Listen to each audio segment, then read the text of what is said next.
3 y 6, 2 y 6 en las Islas Canarias. Tomamos los mandos de nuestro sonido María José Cascante y tenemos mucho que contaros todavía en esta hora. Vamos a seguir con el tema de la transcomunicación, tratando de sacar conclusiones y contándoos historias que seguro no habéis escuchado por ahí.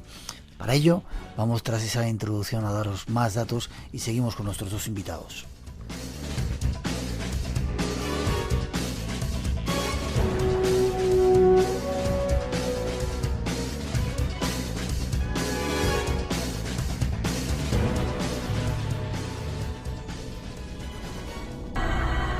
Carlos Fernández en Galicia. Yo la verdad, Carlos, que cuando leí este reportaje que has hecho yo me quedé alucinado. Es decir, no solamente... Perdón, que me voy a quitar una pastita que tengo por la garganta. No solamente esas voces se comunican con gente de aquí, sino que pueden incluso llegar a comunicarse con seres extraterrestres. Y hay evidencias de ello, por lo menos. Sí, la verdad es que no es muy frecuente. Lo más frecuente es los contactos que se identifican como personas del fallecido, ¿no? Como personas desde el más allá, pero sí que hay algunos casos curiosos que relacionan los contactos, digamos, de contactos tecnológicos, presuntamente con extraterrestres, ¿no? El propio Jürgenson, del que hablábamos antes, uno de los pioneros de la divulgación y la experimentación del fenómeno, si bien no fue el primero, fue el cineasta sueco, fue quien más divulgó el fenómeno, pues él mismo en un principio estaba convencido de que esos contactos, que él primero empezó con una grabadora y después con una radio sintonizada de fondo, pues provenían de los ovnis. Una serie de experiencias que habían vivido tanto él como su familia, que lamentablemente no las dejó detalladas, pero el análisis y la situación en que se vivía, en que vivía ese contacto, ¿no? Le hicieron pensar en un principio de que se trataba de personas, de los tripulantes de los ovnis. Recordemos que en aquella época, a finales de los años 50, estaba muy de moda los ovnis adamskianos, los contactos de George Adamski con supuestos seres de Venus y otra serie de asociaciones como la Ethereus también comenzaban a hacer públicas sus presuntos contactos, y quizá eso hubiera influido en la idea de Jürgenson de que estaba contactando con los ovnis. Por dar un dato más, no tenemos mucho más tiempo, queremos escuchar muchas más voces de estas. Sarah Steps parece que tuvo la visión de un ovni previa cita, es decir, le anunciaron a través de una psicofonía que llegaban los ovnis. Exactamente, la psicofonía que recogió esta mujer norteamericana, que es la presidenta de una asociación que tiene varios cientos de seguidores, de personas que practican las psicofonías, ¿no? Pero además de recibir voces de personas fallecidas, ella está convencida de que algunas de las voces provienen de seres extraterrestres, y de hecho en su libro Voices of Eternity, Voces de Eternidad, ella relata una experiencia en la que una psicofonía le dice, nos apareceremos en amarillo, nos situaremos en la ventana, ¿no? Algo así. Y ella relata como unas horas después vio una esfera amarilla aparecer por la ventana cuando ella estaba en su despacho, y la vio durante algunos segundos y luego desapareció. Luego volvió a preguntar en una sesión de psicofonías si aquella pequeña esfera, que era del tamaño de un balón, era realmente un ovni, una nave extraterrestre, y la nueva psicofonía le decía algo así como que a través de esa esfera pues la habían visto. Ya, qué curioso. No solamente voces, sino que parece que también se han gastado fotogramas de aparentes seres extraterrestres. No solamente el más allá, sino también seres de arriba se comunican con nosotros. Seguramente algún día seguiremos más con este asunto porque es apasionante. Quiero que escuchen nuestros oyentes muchas más voces. Después de esa introducción tratamos de sacar conclusiones y vamos al aspecto más humano de este fenómeno, si os parece, ¿vale? De acuerdo, perfecto. Los saludos a la gente que sigue entrando desde Australia, desde México, desde montones de lugares a sintonizar el espacio en blanco aquí en Radio Nacional de España. Lamento pediros brevedad y meteros prisa, pero vamos con Carlos, si te parece, Iñaki. ¿Qué piensas de esto, de que existe otro mundo, de que hay alguien ahí en el otro lado que está tratando de comunicarse tendiendo un puente, el puente de Barton, que se llama, como otro mundo donde seguimos viviendo después de este. Bueno, la idea de que existe otro mundo donde van las personas que fallecen y está muy generalizada dentro de la mayoría de los experimentadores, especialmente en Centro Europa y en Estados Unidos, de que se trata de un mundo también material, pero situado en otra dimensión, ¿no? Eso lo piensan incluso los científicos, los experimentadores que están trabajando en este tema, ¿no? Sí, esto lo piensan la mayoría y la mayoría de las comunicaciones recibidas apuntan a esa hipótesis, ¿no? Qué curioso. Que sería un mundo físico también con una materia más tenue, sí, según dicen, y situado en otra dimensión. Esa es la idea generalizada. Luego algunos apuntan a cosas más concretas, como llamarle Marduk o otros detalles mucho más concretos, ¿no? El tamaño y demás. Pero la idea generalizada es esa, que tampoco es tan diferente a la idea del espiritualismo, sobre todo el espiritualismo inglés, que también concibe un más allá físico, aunque de una materia mucho más leve, ¿no? Ya.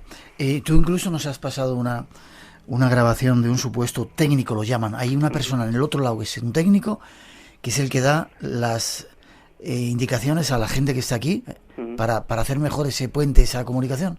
Pues sí, este personaje que fue recibido, principalmente esta grabación que vamos a escuchar fue recibida en Luxemburgo, pero incluso aquí en España algunos experimentadores la han recibido, incluso Anabela Cardoso ha recibido alguna voz muy parecida a esta, lo que hace suponer que se trataría de la misma persona, a falta de un análisis, y sería una persona no humana que vive en ese mundo siguiente. Ya, qué curioso. Vamos a escucharlo. Está en inglés la voz. Te iba a preguntar, ¿se captó a través de la radio? ¿Cómo se captó esto? No, esto fue registrado en el disco duro de un ordenador. ¿Disco duro de un ordenador? Sí, porque bueno, no lo hemos comentado, quizás no nos ha dado tiempo, pero bueno, hacia allí van las últimas experimentaciones de transcomunicación, sobre todo en grupos de Luxemburgo, Alemania, donde se graban ya directamente tanto las voces como las imágenes, incluso textos, en el ordenador. Sorprendente. Ahí va esa voz de ese técnico del otro lado, desde el otro lado, que nos da indicaciones para ver cómo hacemos.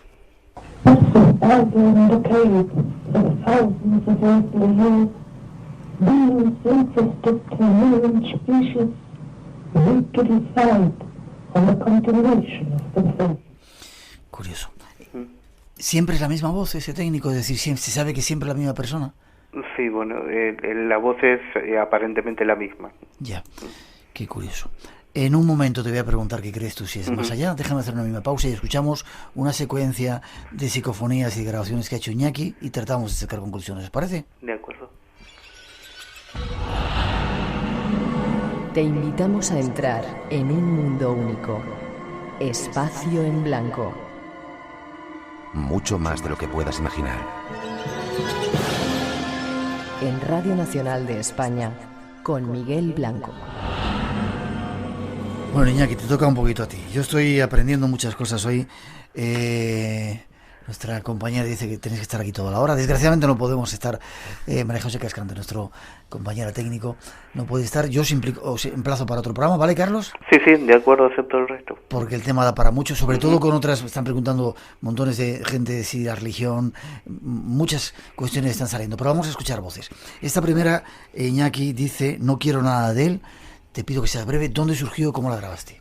Santa María de Melque, una iglesia templaria en medio de la nada que la he introducido antes, sí. y justo, fíjate, tiene una pequeña historia. Voy a resumirla. Era mi acompañante, que luego también a él le recriminé que empleó un tono un poco reprensivo, ¿no? ¿Por qué no nos contestáis? Entonces, esta voz, vamos a ver cómo coge hasta el punto de inflexión, como si un niño estuviera refunfuñado. O sea, se contextualiza perfectamente la situación previa. Como enfadado diciendo... No quiero nada de él. Y eso dice. No quiero nada de él. No quiero nada de él. No quiero nada de él. Clarísima, Iñaki, ¿eh? ¿Qué dices, Carlos? Pues sí, clarísima, se entiende perfectamente. Iba a decir una palabrota que así se entiende perfectamente. Pero fíjate, acotada, o sea, completamente en lo que pasó previamente. Lo repetimos otra vez, por favor, quiero volver a escucharla.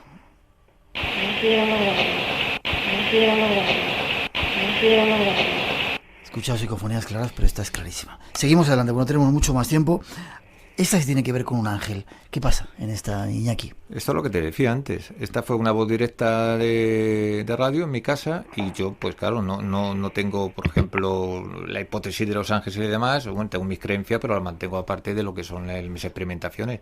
Pero sí es curioso, como no es la primera vez que me aparece, como te he dicho antes, una voz de un ángel. No he traído otra, sí, porque estaba a la voz de mi hija y yo creo que no debería. Ya. Pero muy evocadora, porque también me pasó en la iglesia, en la Catedral de Santiago, una parecida a esta, que mi niña tenía 3 años, lógicamente no lucubra ni... Y me dice así con la naturalidad de una niña que le han tocado la cabeza. Yo llevaba la grabadora grabando y en ese momento yo intuí que ¿por qué no? Pues se podía haber grabado una voz y apareció una voz muy parecida a esta además, que dice, soy un ángel. ¿Y esta está grabada o es radio también? Sí, en voz directa de radio, además con un sistema que tengo yo muy bueno, porque es un sistema, te he dicho que no voy a hablar de técnica. Ya no lo contaremos. Voz directa de radio dice ángel, ya veréis.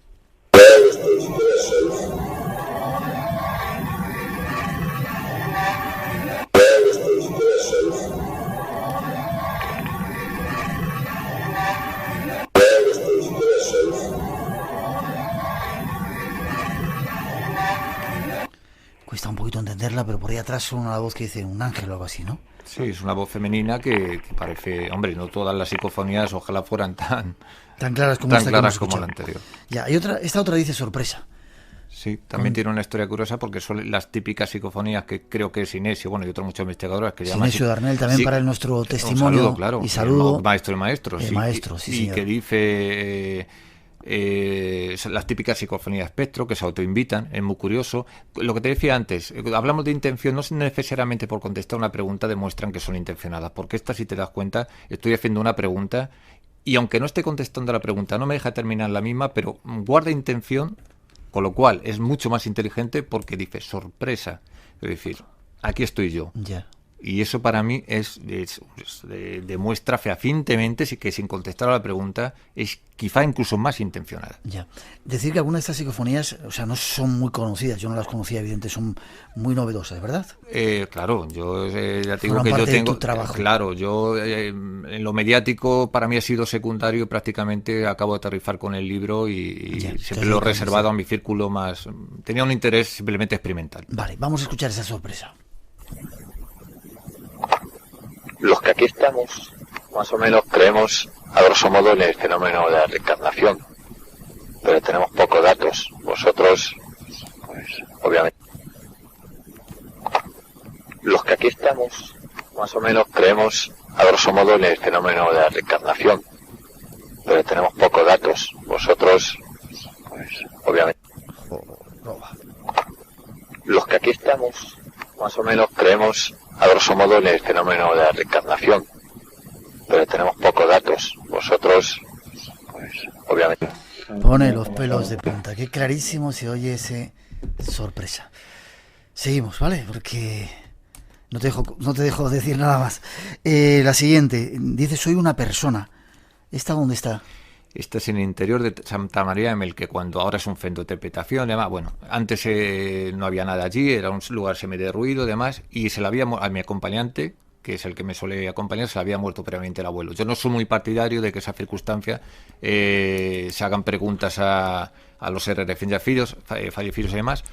Él lo quiso hacer así. Yeah. Llegó un momento en el que, además poco antes, él dice, ¿te puedes creer? Lleva años experimentando conmigo, que hoy estoy particularmente inquieto, y sale esta voz igual, pero para mí soy una persona. Yo creo que lo dice todo, porque si yo tuviera que opinar y yo fuera la voz, de hecho he recogido otras voces muy curiosas, en casa por ejemplo de este amigo, que dicen, se enfadan, dicen, ¿por qué nos llamas voces? Y realmente esta voz, yo creo que si yo fuera... Aclara, dice, soy una persona. Soy una persona, no tienes por qué estar intranquilo. 900-137-137, nuestro teléfono por si queréis intervenir, escuchar esta aclaración que nos hacen desde más allá.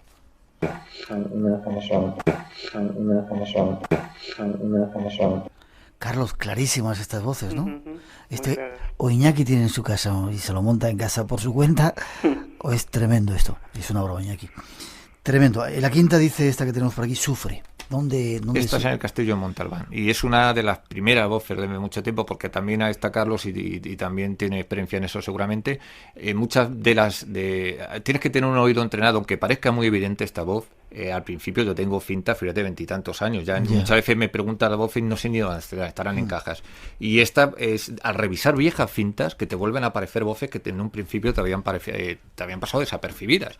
Claro, luego te sorprende porque, claro, la experiencia te hace entrenar el oído y esta es una de las más antiguas, o sea, del castillo de Montalbán, un castillo templario que también es digno de conocerse. Quizá no se escucha tan bien, pero vamos a ver lo que dice.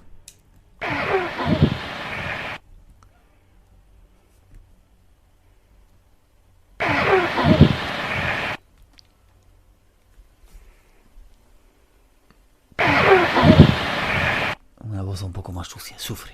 La última quizá, esa otra que decía cuando detente. Es clarísima y sacamos conclusiones. Vamos a escucharla.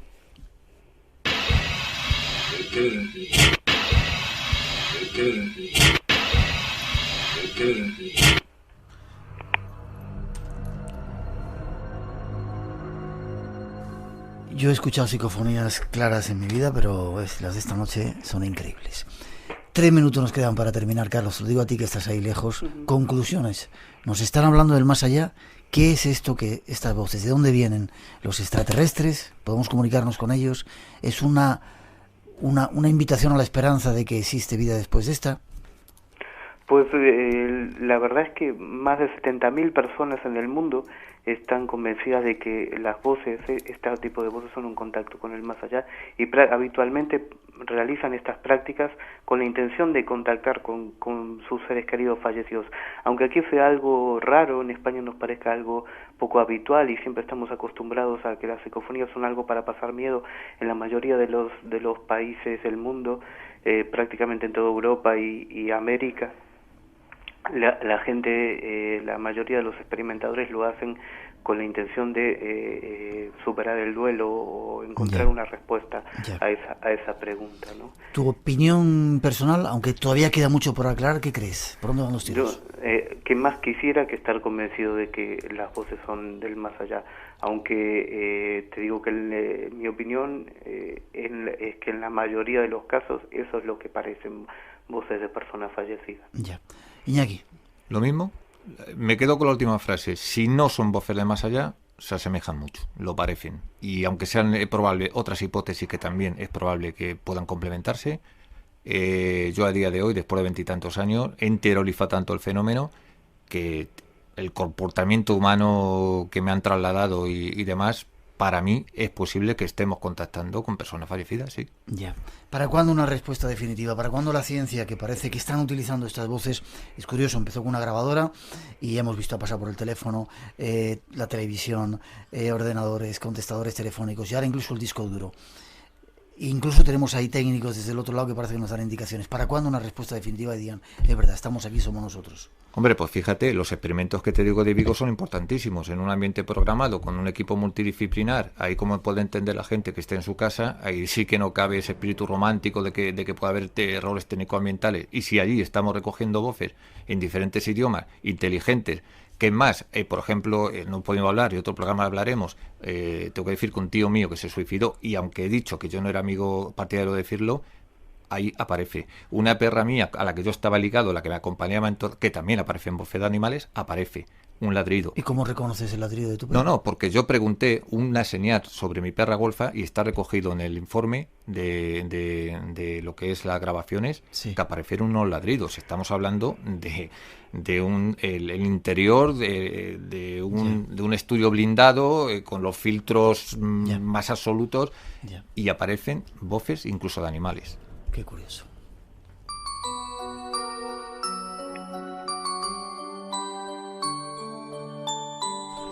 Carlos Fernández, tenemos que marcharnos. Gracias. ¿Alguna forma de conectar contigo? Sí, un correo electrónico. Sí, atentos esas personas que queréis ponernos en contacto con estos dos investigadores que conocen y están en contacto con la gente más importante que hay en el mundo en este momento y sirva como testimonio a la gente que en España está trabajando, como Sinesio Darnell, como Germán de Argumosa y toda la gente que ha estudiado esto. ¿Cuál es? Es Voces del Más Allá, todo junto. Tú aprovechas, ¿eh? Voces del más allá. @gmail.com. Carlos, ha sido un inmenso placer volver a tenerte en el programa. Lo mismo para mí, encantado de estar aquí. Te mando un abrazo fuerte y espero verte dentro de poquito. Iñaki también te saluda. Hombre, claro, y pronto nos vemos además, Carlos. Sí, nos veremos pronto cuando vengas por aquí, por Galicia. Si no es antes. Fuerte abrazo, Carlos. Un abrazo. Iñaki, lo mismo te digo a ti. ¿Forma de conectar contigo? Pues un foro que se llama Cuadernos Psicofonías y decir también Espera, ¿un foro que se llama? Cuadernos Psicofonías, todo junto. Google das esos parámetros, sale directamente. Hay muchas personas, como digo, que se van a encontrar con personas que han perdido hijos, otros que son más eféticos y demás. Y otra cosa decir también que la editorial Nautilus va a colgar gratuitamente a la par del libro este tipo de psicofonías y otros ejemplos más. Te lo agradezco que hayas venido desde Toledo. Ten cuidado a la vuelta a casa, despacito. Si acaso te indicamos ahora cómo ir para la carretera de Toledo y ha sido un placer. Te deseo lo mejor y nos vemos prontito. Gracias por tu trabajo y por ese libro. Y yo agradezco muchísimo la oportunidad que me has brindado porque eso es impagable también. Ha sido un placer.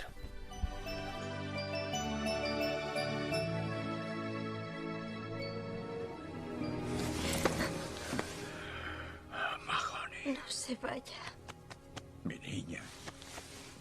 No estoy preparada.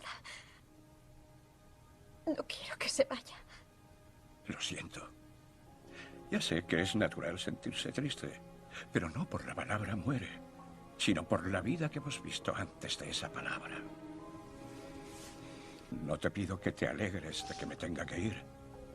Solo te pido que pases página, que continúes leyendo y des paso a la siguiente historia.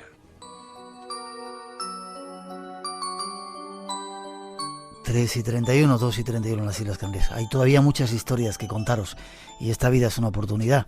Pasamos página a la gente que hemos perdido, a la gente querida, siguen estando ahí seguramente llenándolo todo de luz. Y nos vamos al fondo del mar. Hay un siguiente tema, un geólogo español que nos cuenta historias extraordinarias desde el punto de vista de la ciencia. 900-137-137, por si queréis intervenir. Aún nos queda mucho que contaros en este espacio en blanco de hoy. Abre tus sentidos. Un nuevo universo de respuestas te espera. Espacio en Blanco, en Radio Nacional de España, con Miguel Blanco. El misterio continúa.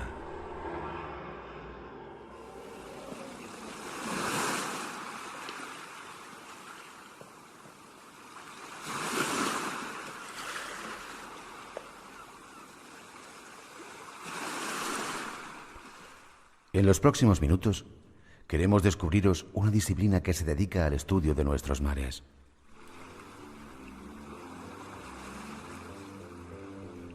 Se trata de la geología marina.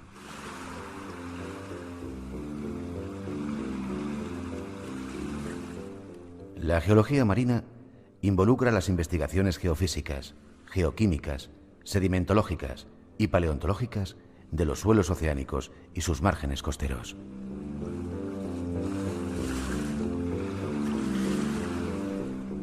El lecho profundo de los mares es esencialmente la última frontera que no ha sido explorada ni mapeada con detalles, en apoyo tanto para las ciencias oceánicas, la ciencia militar y para la explotación de los recursos mineros existentes en el suelo oceánico.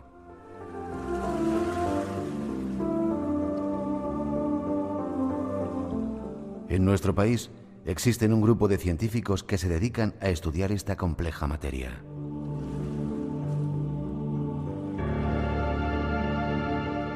Embarcados en el buque oceanográfico Hespérides, se lanzan a campañas en el Antártico y en nuestras costas.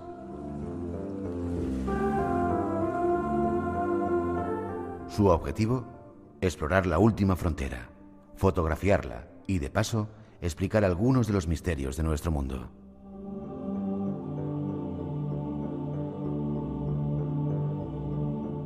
En compañía de nuestro invitado, os invitamos a viajar al fondo del mar y a descubrir algunos de sus secretos.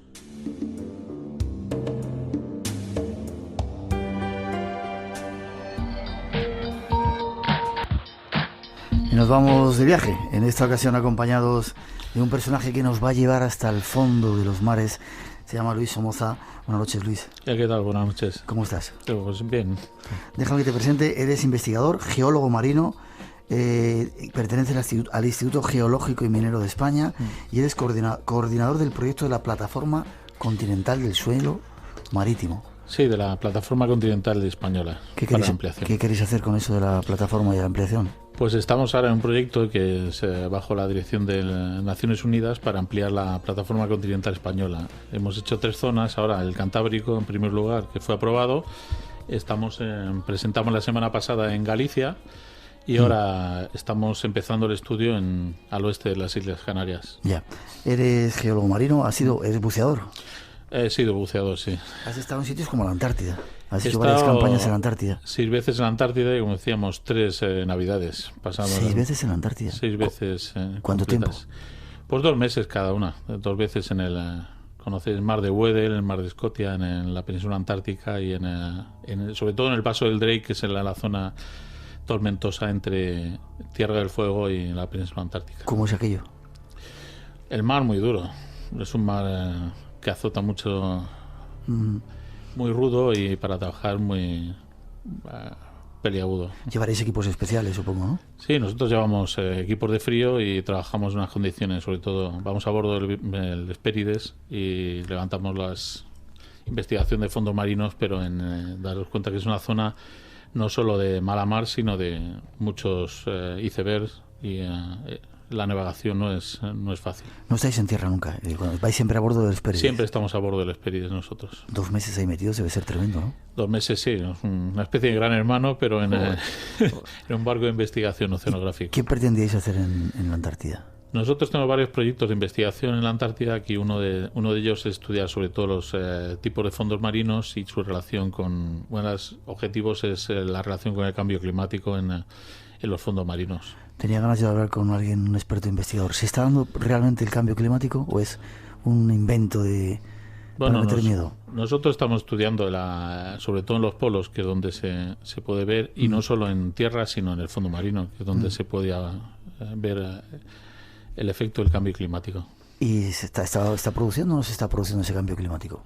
Bueno, para nosotros los geólogos hay muchos cambios climáticos. En la historia de la Tierra hay millones de cambios globales, ¿no? Entonces, el problema es diferenciar entre un cambio natural y el que esté inducido por el hombre. En principio parece que lógicamente, es un cambio inducido por el hombre, pero también puede ser forzado naturalmente. Ya, no os pilláis las manos, los científicos, los investigadores. No, porque un geólogo vivimos de esto.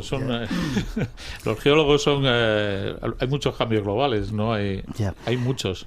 Es cierto, he tenido algunos amigos geólogos y es cierto, vas por el campo y él mira un estrato y dice, mira, eso es un no sé qué, y eso significa que de repente la Tierra se plegó y pasó tal y cual cosa. Claro. ¿Os hablan las piedras a vosotros? Claro, cada estrato que ves es un cambio global. Vamos a ver, los dinosaurios, la extinción de los dinosaurios es otro cambio global. O sea, cualquier cosa es un cambio global. El otro día estaba hablando, en la Biblia tiene, por ejemplo, el diluvio es algo significativo de un cambio global, porque te está implicando un cambio global. Todo esto es un cambio global, son varios cambios globales que están forzados por diferentes cuestiones, pero la historia es como diferenciar una cosa natural de otro forzado por el hombre, claro. Ya. Hablabas de que en la Antártida tenéis varios proyectos. ¿Se habla uno de ellos? ¿Qué más? ¿Qué otros proyectos tenéis ahí? Bueno, tenemos un proyecto también, el que he comentado, de gases hidratados, en cómo está afectando la temperatura del océano a lo que llamamos el gas helado o inflamable, el gas helado que está en el fondo del océano, y cómo puede estar el calentamiento de los océanos afectando a este gas. Déjame que diga a los oyentes, quedaros con ese tema de gases hidratados, porque veréis que a lo mejor es la explicación de uno de los misterios más misteriosos de este mundo nuestro, que luego nos contará nuestro invitado, que dice que luego le echan la bronca, pero que se lo vamos a sacar esta noche a Luis. ¿Qué más investigáis también en la Antártida? Sí, estamos investigando también. Una de las cuestiones es cuando la separación, uno de los efectos, principalmente el cambio global en la Tierra. La Tierra la creencia que vamos hacia el calor, la historia de la Tierra es que vamos hacia el frío. Hacia el frío, no vamos hacia el calor. La tendencia natural es hacia el frío. De hecho, el cuaternario, que es el último millón de años, es tendencia hacia el frío, no hacia el calor. Entonces siempre ha habido, los periodos geológicos siempre han sido mucho más cálidos que los actuales, que son mucho más fríos. La Antártida no ha estado siempre la Antártida, sino se ha generado un continente frío. desde hace 1 millón de años, 2 millones de años, y eso es lo que estudiamos. A partir de cuando se empieza a hacer un continente frío. Antes no había continentes fríos. Ya. ¿Crees que realmente vamos a eso, hacia una glaciación?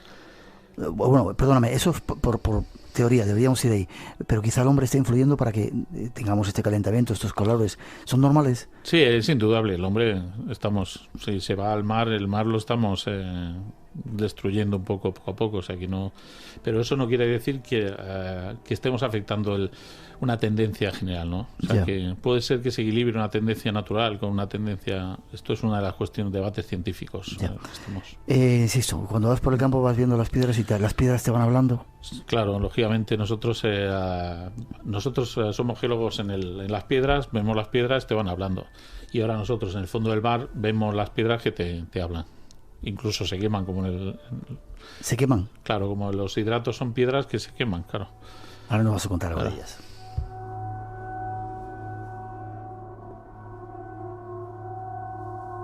Hay algo que está preocupando mucho a los seres humanos últimamente, a las personas, con este volcán de nombre impronunciable que ha hecho que se pare medio mundo. ¿Los volcanes se están activando? Bueno, es una pregunta también. Yo hace una semana un primo mío me preguntó también, sí. Oye, en el caso de Islandia es un volcán, no es un volcán, es nosotros llamamos, es el fondo del océano que se está abriendo. Realmente es la continuación el océano Atlántico, se abre por el medio, y una continuación es Islandia. Islandia quiere decir que se está abriendo el océano. Ya. No es para alarmar, realmente no es un solo volcán, sino es una grieta que se está abriendo por ahí. Islandia es el único sitio, digamos, donde se ve el fondo del océano, pero se ve por encima del agua. Fuera del agua. Fuera del agua. Con lo cual es muy importante para un geólogo marino, porque estamos viendo lo que es el fondo marino, la apertura oceánica en tierra, digamos. Te voy a seguir preguntando de cosas que preocupan a la gente. Terremotos. Este último año está habiendo, y desde el año pasado, cantidad de terremotos. Yo no sé si tú puedes contestar a eso. ¿Es normal? Algunos dicen que sí. Esto comentaban, es un poco efecto rebote. Por ejemplo, el que se aumente la velocidad de apertura del Atlántico influye en los continentes que están al lado. Quiere decir que influye porque el espacio en la Tierra es el mismo. Si se abre por un lado, tiene que meterse por el otro lado. Entonces, en Chile, por ejemplo, es una zona de subducción, que es la placa se tiene que meter por debajo. ¿De subducción? De subducción, que se mete por debajo. Quiere decir que si se abre en Islandia, tiene que meterse por algún lado. O sea, aquí es el espacio. Y posiblemente el cúmulo de terremotos, como se dijo, están afectando, que decían, pueden afectar a la rotación de la Tierra, pero también una glaciación puede afectar a la rotación de la Tierra. O sea, es como una bailarina. Si aumenta la velocidad de la rotación de la Tierra, aunque sea mínima, puede afectar el movimiento de las placas. Ya. ¿Crees que estamos viviendo un momento históricamente, geológicamente diferente del resto, peligroso, crítico, para estar con los ojos abiertos? Hombre, yo creo que en la geología se ha visto, como decía, fíjate, la semana pasada un volcán paraliza el espacio aéreo europeo.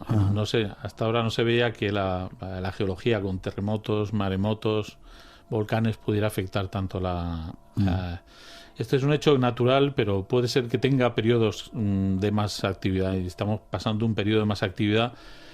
Uno de los grandes retos científicos es relacionar las actividades de los terremotos y volcanes con la posible rotación de la Tierra y la posible cambio climático, ¿no?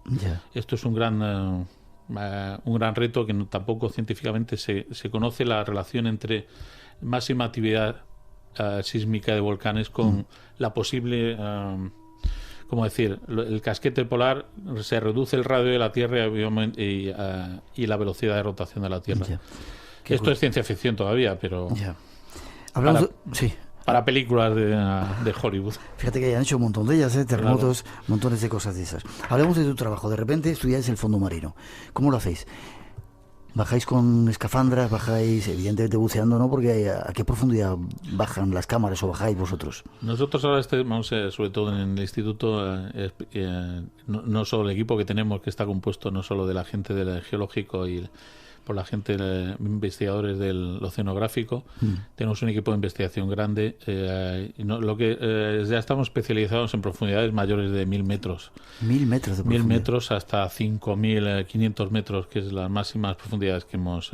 quiere decir, son profundidades cuya tecnología ya tenemos que utilizar... como decimos nosotros, como grandes ecógrafos, o sea, como la ecografía que hace para un embarazo, pero con el barco en movimiento hacemos grandes ecografías del fondo marino. Y sobre todo levantamos los mapas muy en detalle para ver de estructuras muy pequeñas.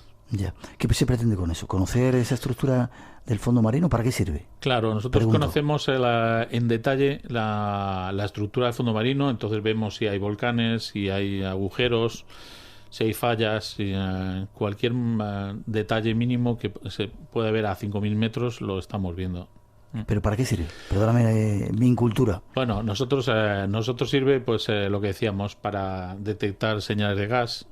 En el caso, por ejemplo, de España se están haciendo para detectar fallas que estén asociadas con maremotos en el Golfo de Cádiz, porque en el Golfo de Cádiz hay una gran falla que detectamos mediante el uso de los mapas para detectar, por ejemplo, zonas donde hay actividades de maremotos, zonas de actividad de volcanes submarinos, zonas de cráteres de salidas de gas, explosiones grandes, a que vemos cualquier actividad que esté en el fondo marino.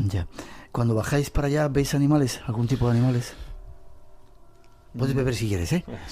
Puedes beber si quieres. Nosotros estamos especializados en zonas raras, vamos a ver. ¿En zonas raras? Raras. Quiere decir, raras en ambientes extremos que llamamos, que no solo ambiente extremo ya es la profundidad, que es la presión. Una variable es la presión, otro variable es la temperatura.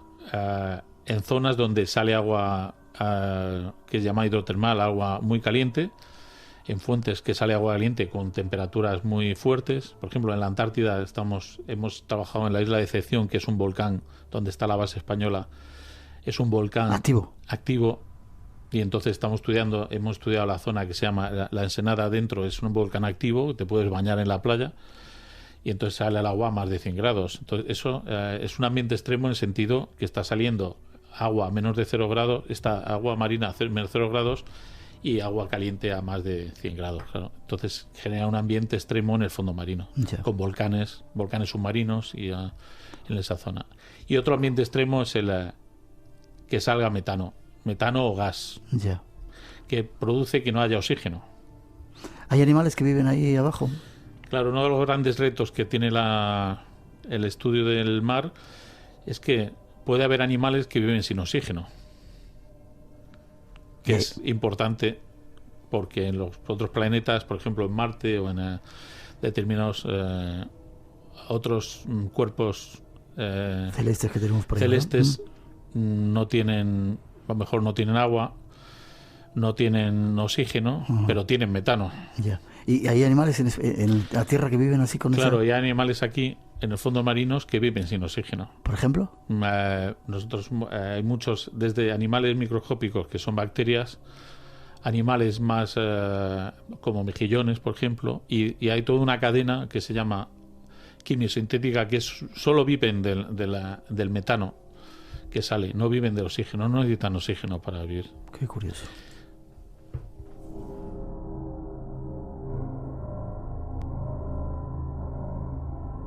Hemos traído a Luis a nuestro programa porque el otro día le escuchábamos hablar del Triángulo de las Bermudas. Y daos una explicación muy curiosa, ¿no?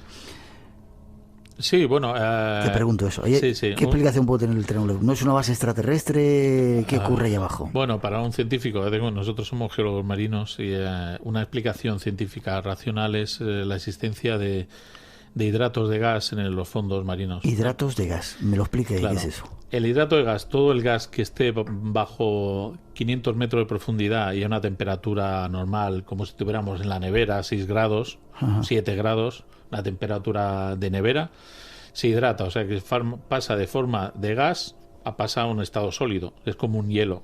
Yo he cogido hidratos y es como pelotas de hielo, igual que si tuviera cubitos de hielo, pero un poco más blanquecinos, ¿no?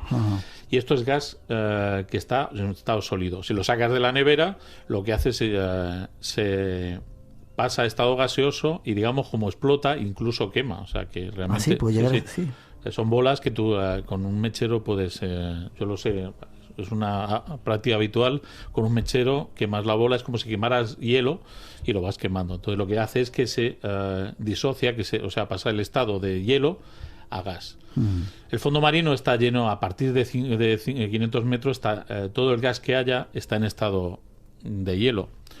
Y siguiendo la triángulo de las Bermudas, cualquier fenómeno que pueda mover el hielo, es como si tenemos el hielo en la nevera, un terremoto puede pasar el estado del gas a gaseoso y generar grandes burbujas. Las burbujas, como sabes bien, de profundidad van aumentando de tamaño y pueden generar, como un ejemplo, cuando echamos un Alka-Seltzer al vaso, ¿no? Formó tantas burbujas que genera una pérdida de sostenibilidad de los buques. Y esto es uno de los fenómenos.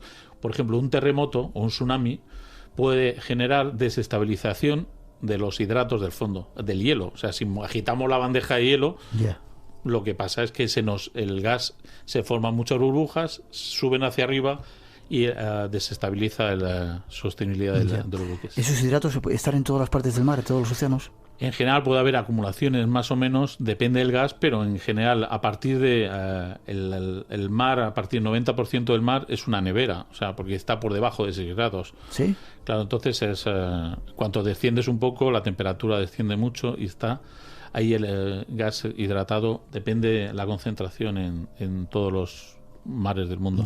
Y puede ser entonces que un barco fuera eso por el Triángulo de las Bermudas, de repente ese gas, como tú dices, se ha movido, ese hielo se ha movido, se convierte en gas, provoca una burbuja, desestabiliza el barco y se hunde. Esto es una explicación científica, puede ser factible en principio también para los aviones, porque una de las cosas que te iba a preguntar a qué pasa con los aviones. Claro, por ejemplo, comentaban que, fíjate ahora con el caso del volcán de Islandia, el espacio aéreo está cerrado, pues cuando hay metano, un motor de pistón, cuando hay metano, se apaga porque deja de haber oxígeno. El oxígeno es lo que da la combustión. Si echamos metano y apagamos el motor, se puede formar un coche, ponemos gas y se apaga el motor, ¿no? Y esto es una de las cuestiones o un turborreactor también parece que puede estallar con grandes cantidades de metano en el aire, podría estallar un motor, ¿no? Ya. Qué curioso. ¿Hay algunos otros triángulos en España? No quiero que te pringues mucho.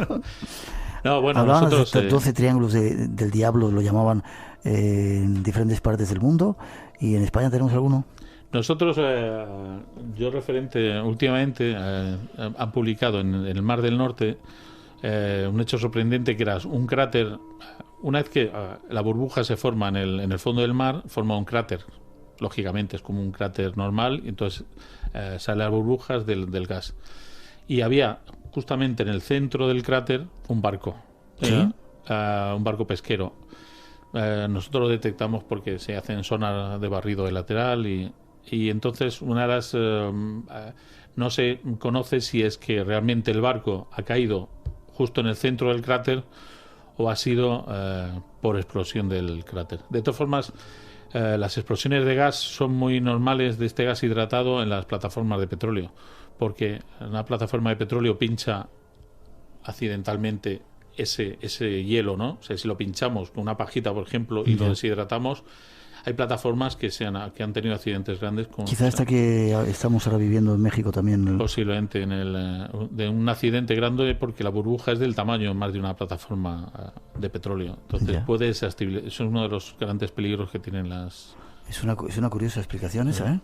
Que pueden desestabilizar la plataforma. No tenemos mucho más tiempo, no queremos entretenerte. Quedan muchos misterios todavía por resolver y por entender, ¿verdad? Del fondo del mar, de la tierra en la que estamos. Qué planeta tan increíble, ¿no? Claro. Nosotros, sobre todo, los fondos marinos tienen muchos misterios y nosotros somos geólogos, pero hay muchos misterios de este tipo, volcanes, cráteres, que intentamos desvelar de una forma científica, pero parecen increíbles, pero hasta hace una semana no sabíamos que un volcán pudiera paralizar el espacio aéreo. Entonces lo vemos ahora.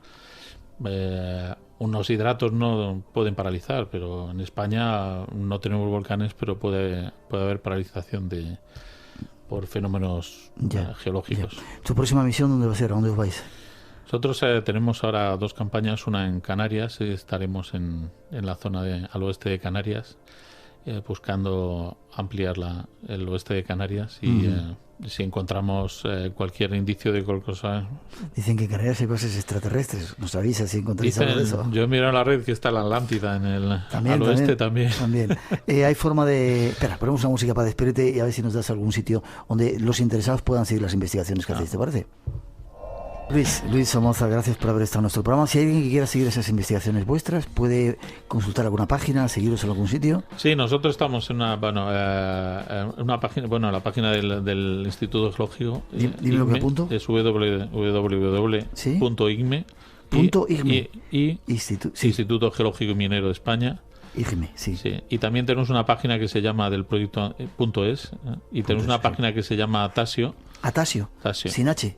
Tasio, como esto fue le pusimos el nombre por la película Tasio, porque recuerdas que hace carbón hace un volcán con carbón. En la película, entonces el proyecto que fue en el año 2001, lo que buscamos nosotros son volcanes de gas, entonces con la misma forma que tenía la película Tasio, nos ocurrió Tasio en el www.tasio.es. Tasio con Y, sí. Con Y. Tasio. Vale, le echaremos un vistazo. Gracias por haber pasado por el Espacio en Blanco, por tu trabajo, y nos apuntamos a ir al Hespérides. Cuando queráis en el Hespérides, en la próxima Antártida que hagamos. ¿Cómo me gustaría? Muchas gracias.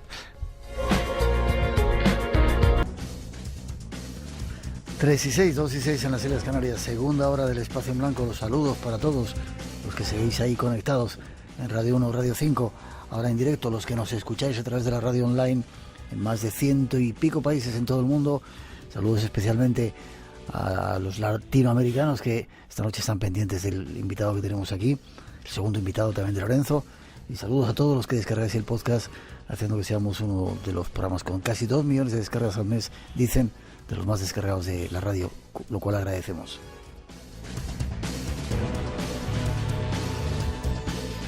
Paco Bermúdez ha tomado los mandos de nuestro sonido. Sigue nuestro primer invitado, Lorenzo Fernández, y tenemos unos cuantos vampiros esperando por ahí. Vamos ahora con Vampiras. Detrás de esa introducción nos lo ofrecemos.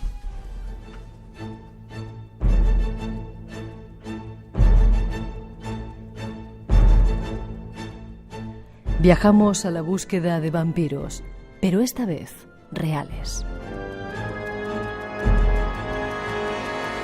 Conozcamos el caso de la vampira de Venecia. El 12 de marzo de 2009, el diario El País publicaba el siguiente artículo. En este se describía que un equipo de antropólogos localizaba el entierro ritual de una mujer a la que se le acusó de alimentarse de cadáveres en el siglo XVI. Un equipo de investigadores italianos sostenía que había encontrado los restos de una vampira en Venecia, enterrada con un ladrillo encajado entre las mandíbulas para evitar que se alimentara de las víctimas de una plaga que azotó la ciudad en el siglo XVI.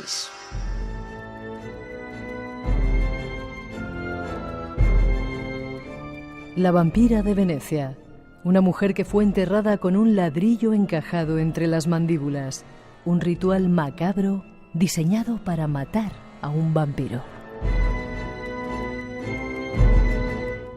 Conozcamos algo más de su macabra historia. ¿Te has inspirado en ella para hacer esta novela? Es una novela, ¿verdad? Sí, La vampira de Venecia es una novela y no es que me haya inspirado, es que sin esta noticia la novela no existiría. ¿Encuentras la noticia? Yo encuentro la noticia en el año 2009 y la verdad es que me pareció que de repente encontraba un montón de eslabones que se iban uniendo y sorprendentemente la cadena es que molaba mucho. Porque estamos hablando de un hallazgo que se produce, como decíais en la introducción, en el año 2009. La persona que está trabajando en esta excavación de la isla de Lazareto Nuevo, muy cerca de Venecia, es el antropólogo forense Matteo Borrini. Y lo que encuentra es una fosa común de la época de la peste. Esto ya de por sí es extraño, porque en la época de la peste lo que se hacía era quemar los cuerpos, para evitar, entre otras cosas, que se desenterraran los cadáveres, para intentar rapiñar, para intentar robar y de nuevo se extendiese la epidemia.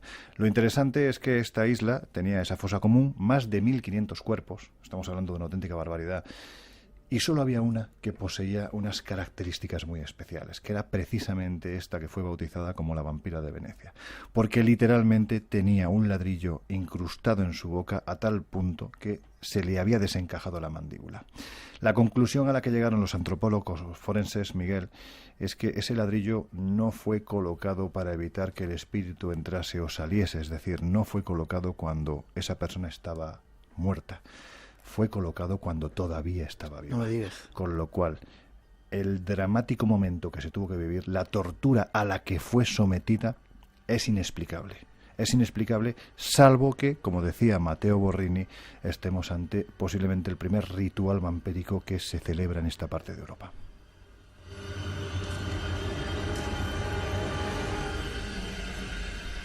¿Y se sabe por qué se lo hicieron a esta mujer?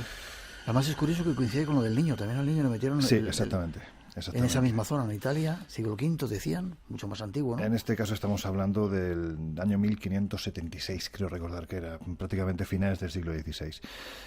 Esto nos lleva a Venecia. Venecia por aquel entonces era una ciudad, bueno, era la gran urbe del mundo, ¿no? Ahí entraba de todo y no todo lo que entraba era bueno. También entraba la Yersinia pestis, ¿no? La bacteria que se inoculaba a través de las ratas, que mordían a otro huésped, que era el ser humano, y a partir de ahí, pues en el siglo XIV, por ejemplo, 50 millones de europeos que se van a la tumba, por poner un ejemplo, ¿no? En este caso afectó muchísimo a Venecia.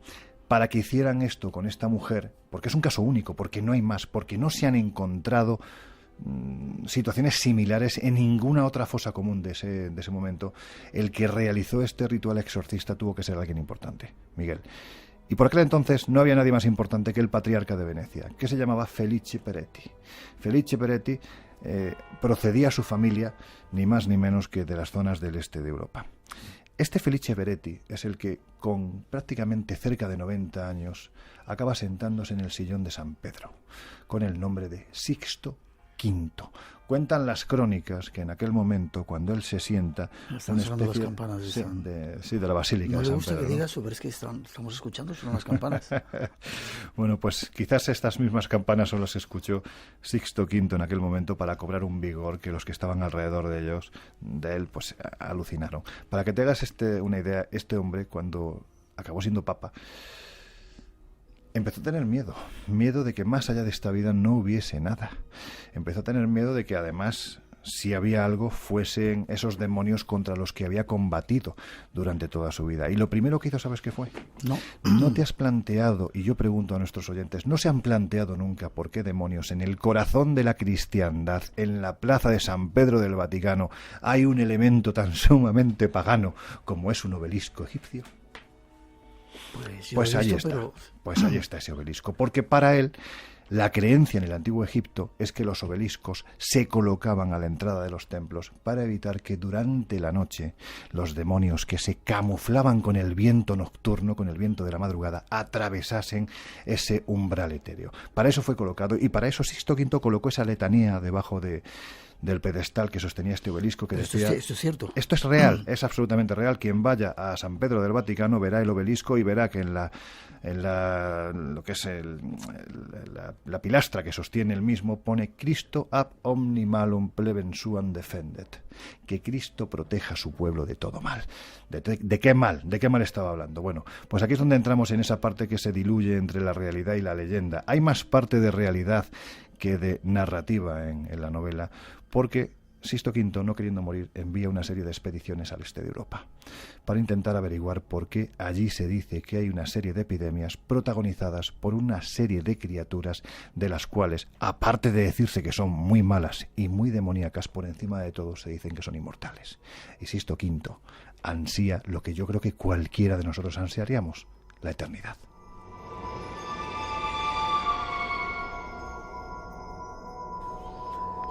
¿Y qué ocurre? Nos vas a dejar ahí. Hombre, es que si te lo cuento ya te hago un spoiler que no veas, ¿no? Si te digo cómo muere el protagonista, no, bueno, vale, no muere. Dejemos No, pero lo cierto es que toda esta historia se desencadena a raíz, en lo que es el propio pensamiento de este papa, se desencadena a raíz de lo que seguramente observo en esa isla de Lazareto Nuevo. Porque para introducir ese ladrillo en la boca de esa supuesta posesa, de esa supuesta persona que estaba vampirizada, se tuvo que hacer un enorme esfuerzo, un esfuerzo titánico.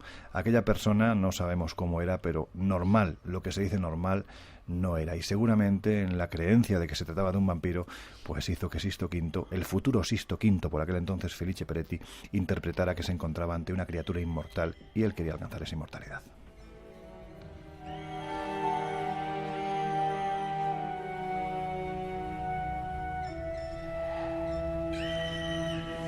Creo que esta musiquita sirve ya casi para despedirte. Te hice una pregunta hace un ratito. ¿Crees o no crees en los vampiros? Te voy a responder a la gallega. La fuerza del vampiro reside en que nadie o casi nadie cree en su existencia. Por lo tanto, quién sabe, a lo mejor a verlos, haylos. ¿Forma de contacto contigo? Pues a través de revistaenigmas.com, revistañocero.com y ahora mismo pues en lo que estamos metidos, que nos hace mucha ilusión, que es en ese podcast, El Colegio Invisible, a través de Podium Podcast o simplemente buscando en iVoox, iTunes, simplemente poniendo El Colegio Invisible. Nunca vamos a llegar a ese millón de descargas que tienes tú. Pero 2 millones de descargas, qué barbaridad. Al mes. Qué barbaridad. Pero estamos muy contentos, la verdad es que haciendo radio o con un micrófono delante. No sé si es radio, porque realmente es otra cosa, pero con un micrófono delante, que es lo que nos gusta. Que sigas viajando, que sigas escribiendo libros como este, La vampira de Venecia, haciendo ese trabajo en la revista, haciendo televisión y disfrutando la radio, y que vengas de vez en cuando al Espacio en Blanco. Y a ser posible que lo sigamos todo ello disfrutando juntos, Miguel. Me encantará. Gracias. Que así sea. Nos vemos pronto. Un abrazo. 3:16, te doy un golpe al micrófono. 2:16 en las Islas Canarias. Nos vamos con las noticias y nos preparamos para recibir a un nómada.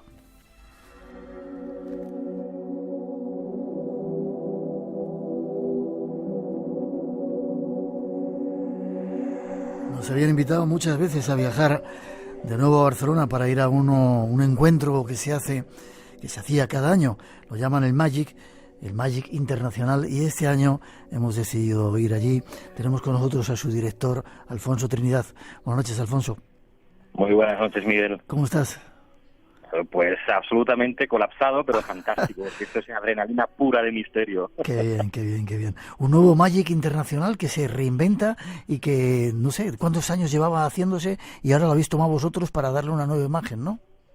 Sí, esa era la idea. Mira, pues son 34 años, es la feria más importante, más antigua y más popular a nivel europeo, al menos que conozcamos, ¿no? Pero desde hace 3 años que asumimos la dirección, que llevamos nosotros absolutamente el control, la intención era precisamente reinventarla, ir a algo, enfocarla más al conocimiento, a la historia ignorada, ¿no? A disciplinas que al fin y al cabo pues son muy antiguas y que yo considero que la gente pues tiene que tener acceso a ellas, ¿no? Tanto, fíjate que antes pues habían conferencias en 2 auditorios, este año por ejemplo tenemos más de 100 actividades relacionadas con el conocimiento, es decir, que la gente pueda adquirir cosas que le sean agradables o que le sean interesantes para su conocimiento, para su intelecto, que es lo que pretendemos en definitiva. Qué bien, 3 años desde que se ha reinventado ese Magic Internacional. Y vamos a estar ahí el próximo fin de semana al Espacio en Blanco con un montón de gente, como tú dices, un montón de actividades. Habéis cambiado de sitio, ¿verdad? Bueno, primero el día, del 30 de noviembre al 2 de diciembre. Correcto, 30 de noviembre, 1 y 2 de diciembre, pues desde las 10 de la mañana hasta las 9 de la noche, ininterrumpidamente, y en la Farga del Hospitalet. Esto está, pues nada, prácticamente es Barcelona, un espacio mucho más fácil que donde estábamos anteriormente, porque está todo en una única planta, con los 2 auditorios, mucho más interactivo para la gente, no hay tantas separaciones, más fácil de llegar a los lugares, y yo creo que eso va a hacer que la gente se sienta mucho más a gusto, ¿no? Y con un auditorio pues fantástico, más de 1.000 personas, imagínate allí. ¿Cuántas? 1.000 personas. Espacio en Blanco en directo. 1.000 personas. Va a ser alucinante. 1.000 personas, 1.000 personas en el auditorio 2, 1.000 personas. Y se llena, te lo garantizo. Qué bien. Algunos compañeros técnicos han dicho que no conocemos la Farga, que es un lugar donde se hacen mítines políticos y es un sitio poderoso, ¿no?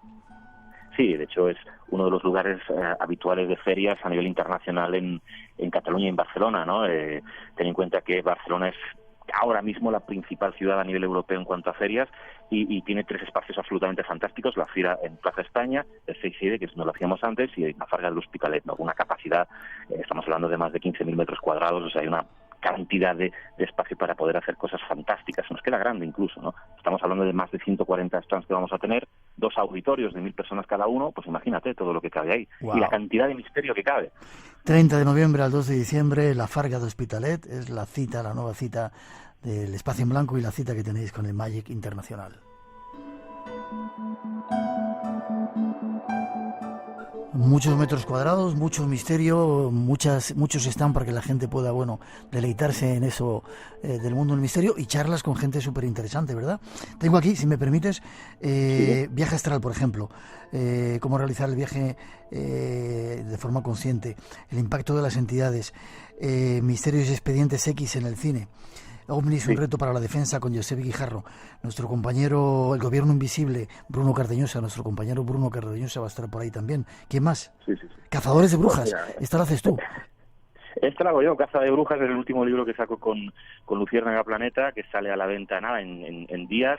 Y bueno, que fíjate en el momento en que ha salido el libro, ¿no? Bueno, estoy con todo el lío del Magic, pero bueno, intentaremos cubrir el expediente. Un tema interesantísimo que a mí me apasiona.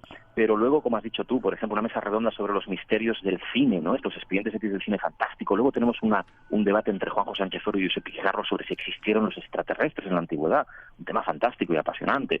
Fernando Gómez, los misterios que ocultan los cementerios, ¿no? Que también tiene relación con su último libro, que hay temas absolutamente interesantes que guardan los cementerios. Hay un montón de cosas, y como decías tú, pues Bruno Cardeñosa, por ejemplo, con el tema del gobierno invisible, del poder oculto en la sombra. La verdad es que hemos hecho una parrilla que sea del agrado de toda la gente, ¿no? Que no sea solo relacionado con el tema OVNI, que no sea solo relacionado con los temas más del más allá, sino que hayan píldoras de cada uno de los... Es como una especie de revista, ¿no? Cuando antiguamente cogíamos un más allá, un espacio-tiempo, etcétera, y cogíamos y abríamos y habían diferentes secciones, pues esa es la intención, ¿no? Que haya un poquito gusto para todos. Y hombre, y el plato fuerte, pues ese Espacio en Blanco, ahí en directo, que lo pueda ver la gente el sábado a partir de las 7, eso va a ser fantástico, ¿no? Por fin te he convencido para que vayas a Barcelona. Te ha costado, pero nos has convencido. Ahí estaremos. Sábado día 1 de diciembre ya, a partir de las 7 de la tarde, 19 horas. ¿En qué sala? ¿En el Auditorio 1? En el Auditorio 2. ¿En el Auditorio 2? Entrando en Magic, a mano izquierda, es muy fácil de encontrar. Es algo, además lo tenemos perfectamente indicado, y ahí pues vamos a estar todos pendientes de ese Espacio en Blanco, y ya te digo que seguro que llenamos la sala. No hay problema, porque pondremos más sillas si hace falta, así que lo vamos a disfrutar todos, que bien falta hace que el misterio se disfrute en estos momentos. OVNIs, hipnosis, espíritus, Reiki, aura, la ciudad de los muertos, cantidad de historias. Marilyn Rausner va a estar también por ahí. Un placer, Alfonso. Nos hemos dejado convencer, hemos sido fáciles este año porque queremos estar con vosotros y compartir esa experiencia. 30 de noviembre al 2 de diciembre en la Farga de l'Hospitalet. ¿Forma de contacto? ¿Tenéis una página web o algo? Página web, magicinternacional.com, y por supuesto la página de Facebook, que también se encuentra como Magic Internacional. Allí está toda la información, y cada día vamos haciendo sorteos, regalamos entradas, un montón de historias para que la gente pues comparta con nosotros lo que nos gusta, que es vivir el misterio, Miguel. Sí, señor. Ahí os esperamos. 30 de noviembre al 2 de diciembre, y con nosotros el día 1 en el Auditorio número 2 a partir de las 7 de la tarde, programa especial del Espacio en Blanco con un montón de esta gente guapa que está en Barcelona. Enhorabuena por el trabajo, que sea leve lo que queda. Fuerte abrazo y nos vemos prontito. Nos vemos. Gracias, Miguel. Gracias a ti, fuerte abrazo.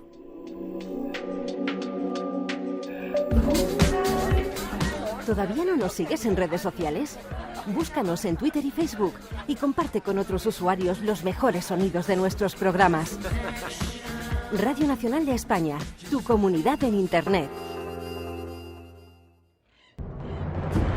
En el pasado, solo los más valientes zarpaban en busca de otros mundos. Acompáñanos en el viaje hacia lo desconocido. Espacio en Blanco. En Radio Nacional de España, con Miguel Blanco.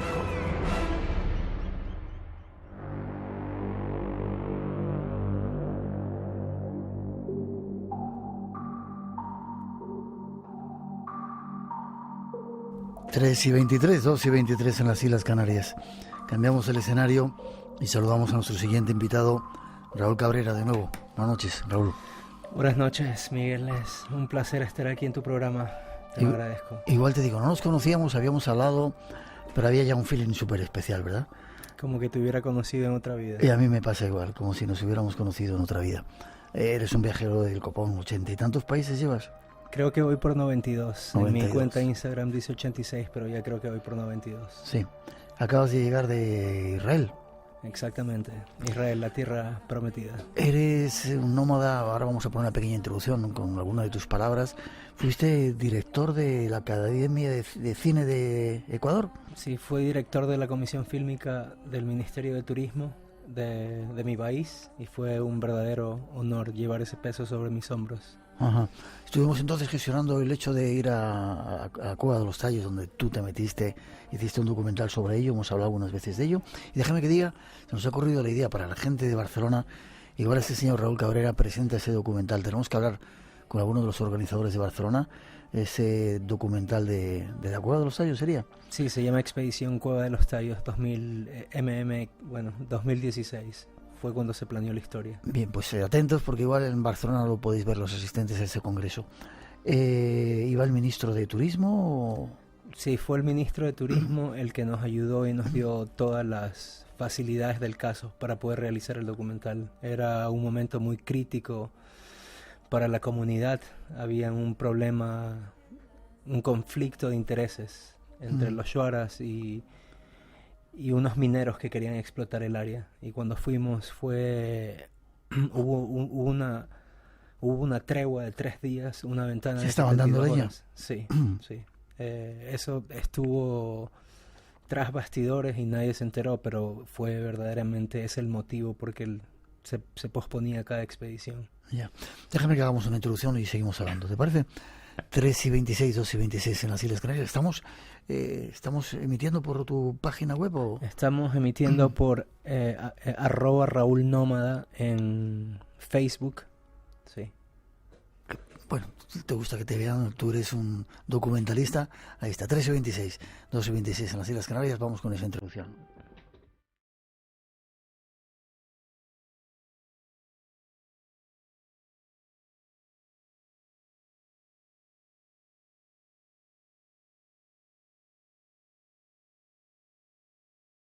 Tenemos el honor de recibir en los próximos minutos a un nómada moderno. Una de esas personas en el planeta que lanza un mensaje para todos. Estas son algunas de sus palabras. Para mí es muy difícil explicar a qué me dedico. O sea, he sido albañil, lavaplatos, profesor, periodista y últimamente hago películas, pero no me dedico al mismo oficio todo el tiempo. Entonces cuando voy a un país y tengo que poner profesión, se me hace muy complicado explicarlo. Yo diría que es más fácil explicarle a un asiático el teorema de Pitágoras en quichua que decirle lo que yo hago, porque en realidad no lo sé.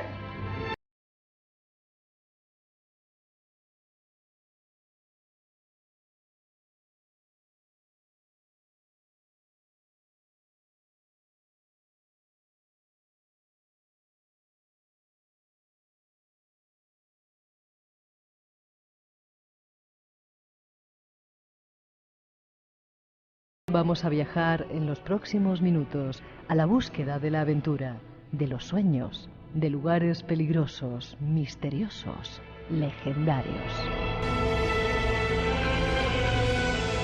¿Te gustaba la introducción que te hemos preparado?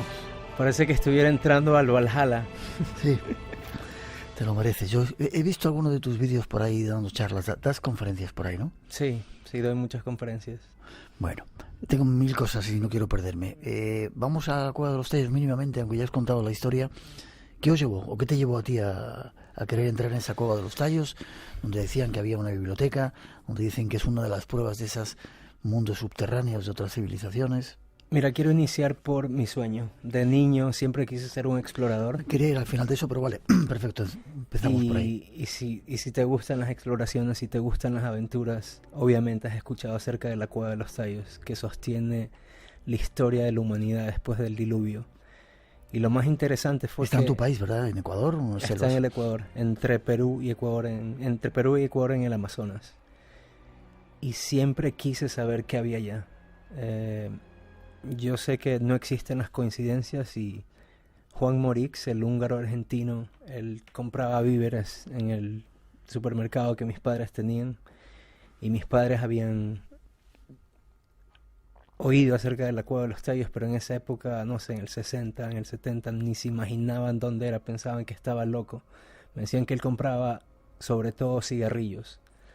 Entonces cuando yo crecí, tú sabes que llega un momento en tu adolescencia que entras a la edad del burro y tú le tratas de explicar... El burro lo llamáis vosotros, del pavo le llamamos aquí nosotros. Le tratas de explicar a tu mamá, mamá, yo me quiero ir a la Cueva de los Tallos, quiero conocer el origen de la vida, y obviamente mi mamá me decía, la Cueva de los Tallos, sabes que había un extranjero, un gringo, como le decimos en mi país, que iba allá, y en esa época obviamente yo le hacía caso omiso a mis padres.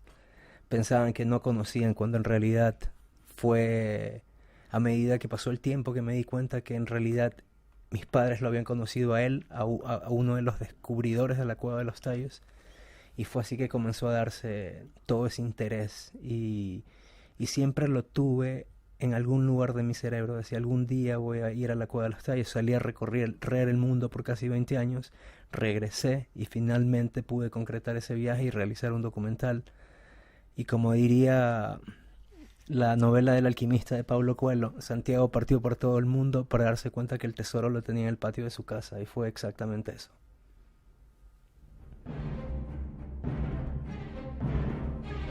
Ya estuviste aquí contando un poco la historia de la Cueva de los Tallos, pero liaste a un montón de gente. Estaba la gente del ejército, estaba el ministro de Turismo, liaste a un montón de gente para ir a la cueva.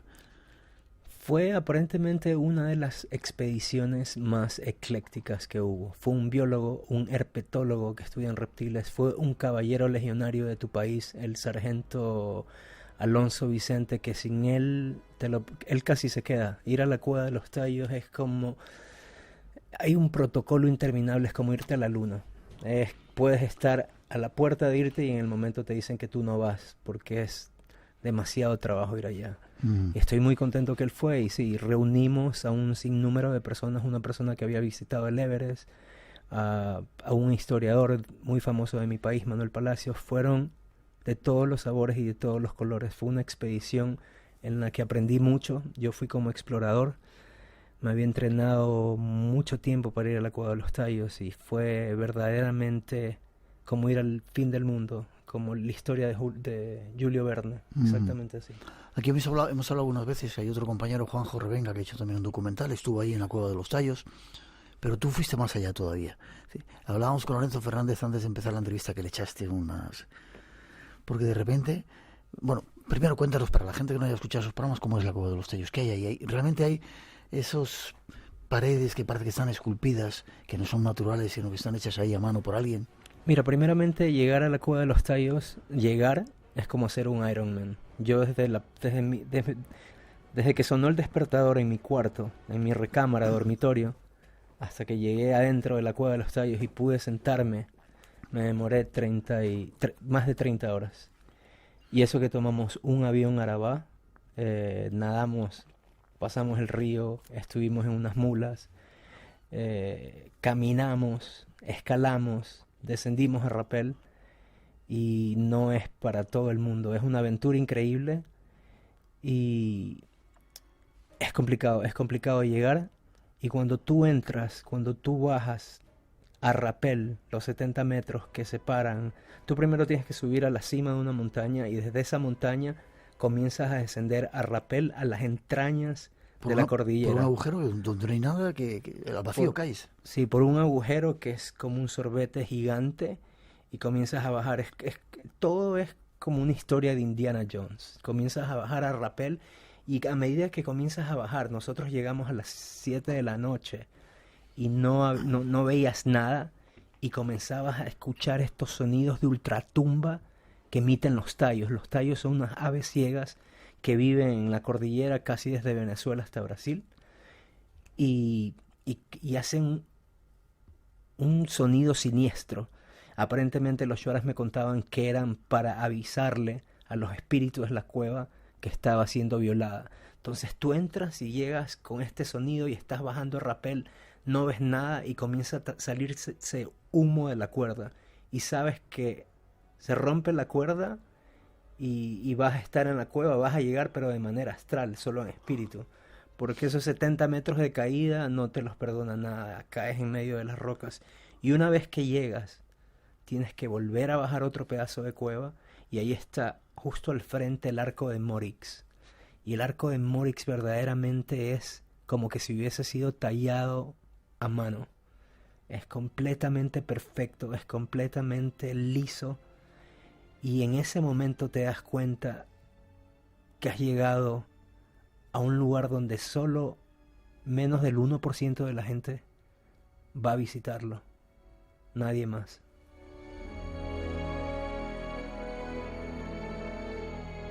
Hay mucha gente esta noche escuchando, bueno, lo están casi siempre, pero quizá porque tú lo has anunciado en tus redes sociales en Latinoamérica, tu presencia aquí. Eres un afortunado. Ya me gustaría a mí poder ir a esa cueva. Nos habéis invitado algunas veces y yo me apuntaría. Estuvo Neil Armstrong, lo contaba Juanjo Revenga, y cuando salió de allí fue la primera cosa que visitó cuando vino de la Luna, esa cueva de los Tallos, llena de misterios, llena de cosas extrañas. ¿Viste algo? Aparte de animales, he visto que dentro de la cueva había una piel de serpiente, hay serpientes, hay montones de insectos. Y además lo cuentas con una pasión que da gusto. Fuimos con un herpetólogo y el herpetólogo obviamente está buscando en cada rincón donde tu ojo no ve y él encontró una nueva especie de rana y muy aparte de eso encontraron corvinas. ¿Qué son las corvinas? Corvinas es un pescado. Y estaban saliendo unas cositas ahí, son personas que nos están dando like. Como unas burbujas ahí, sí. Qué bonito. Hola a todos, saludos aquí con Miguel Blanco desde España. Un poco de promoción. Bien. Bueno, y la corvina es un típico pescado de nuestro país. ¿Corvina? Corvina en inglés se llama sea bass. Sí. Y bueno, allá hay corvinas que son albinas, son de color blanco que solamente se encuentran allí. Espera, decimos que los corvinos parece que eran peces de agua salada, no de río, ¿no? Pero de alguna manera se encontraban allá. Mira las burbujitas que salen ahí, qué bonito. Son likes, que le gusta lo que estamos transmitiendo. Qué bien, me alegro. Vale, había corvinas blancas. Habían corvinas, habían bastantes tipos de arácnidos que no se ven de acuerdo a este herpetólogo en ningún otro lado. Me acuerdo que avanzamos en un trayecto y había un biólogo venezolano y habíamos encontrado la piel de una serpiente. Y es tal vez una de las serpientes más venenosas que hay. Es una X. Y yo te lo prometo, Miguel, que donde te pica una X allí, te quedas como abono para la flora y fauna de la cueva. El hospital más cercano está a varios días caminando. Tienes que salir a rapel. Es imposible, no hay una salida. Muy aparte de eso, en algunos lugares puedes observar como dibujos o logos o jeroglíficos que para el ojo natural no lo ves, pero por ejemplo otros científicos, tal vez Manuel también historiador, pueden decirte dónde están o qué significan, pero la cueva nunca va a terminar de ser explorada y como diría Jaime Rodríguez, un gran ufólogo de mi país, que ustedes y yo moriremos sin saber el verdadero secreto de la cueva de los Tallos. Es una pena. Cuando tú estuviste ahí, ¿tuviste la sensación de que aquello era algo que había, o sea, que no era una cosa únicamente natural, sino que allí había habido algo, como decía Juan Morich, y esas teorías que hablan de esa biblioteca metálica que había allí? Efectivamente, en efecto, cuando tú vas allá, tú sabes que si un grupo humano se escondió después del diluvio universal, ese hubiese sido el lugar perfecto. Hay un lugar que se llama la Catedral, y la Catedral es como un estadio. Es gigante y es ahí en la catedral donde acampábamos y hacíamos campamento base para salir a las excursiones. Y ese lugar parece verdaderamente como que fue un mercado en el pasado. Después sigues y hay un coliseo y son como unas gradas naturales y hay un pedazo de piedra salida que se asemeja mucho al Rey León cuando él presenta a Simba a todos. Es exactamente como que es un lugar para oradores, es un lugar donde el grupo humano que vivió allá le daba una charla a la comunidad o quería informar algo, y a medida que vas sigues descubriendo nuevos lugares. Mi idea siempre fue, Jaime Rodríguez me había hablado de un pasaje a debajo del agua y lo había leído en Lírico y Profundo de Goyen Aguado, y más o menos sabía por dónde era. Me acuerdo que el sargento de las fuerzas especiales no estaba muy contento porque para él la seguridad siempre es lo principal. Es un triángulo perfecto. El primer lado, seguridad; el segundo, seguridad; y el tercero, seguridad. Y todo es seguridad primero. Y a medida que fuimos descendiendo, habíamos llegado hasta el final del mapa, que era uno de los lugares más difíciles de atravesar. De la parte conocida, que se conocía de la cueva. Y tú llegas a una pared, y la pared separa básicamente los sueños de la realidad. Llegas y hay un charco abajo de la pared, y nunca nadie se había atravesado. Sí. Nunca nadie había atravesado ese lugar. Vale, espera un poquito.